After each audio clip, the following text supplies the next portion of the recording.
So it looks like you've chosen to present a weird sport for your project. That's a good choice. Here's what you need to know. In your introduction, please include the following: the name or the names of the sport, as well as a picture of people playing it. Then, when and where it was first played or invented, and also the name of the founder. In your development, only include the information you think is important or interesting. After all, you're the expert.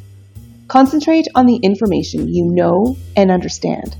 Skip what you think is too complicated or that you couldn't find. Trust me, your audience, they won't mind. Also, don't forget to stop once in a while and explain certain vocabulary words, and to also include some transitions. Here are some examples of elements to include.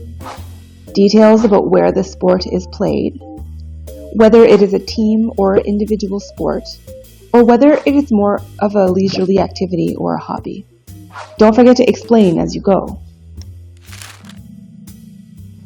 You may also want to mention the sport's general rules or guidelines, or whether there are special conditions to be aware of, so for example, the weather. It would also be interesting for you to talk about the official clubs or organizations for the sport, and maybe important competitions or world records. Present the possible dangers and explain why it's banned from certain countries, if it's applicable. Finally, include any other information that makes this sport or activity unique or bizarre. It looks like you're ready for your conclusion. Recap your project by repeating the main idea you want people to remember. You can also add whether or not you would want to personally play this sport someday, and why.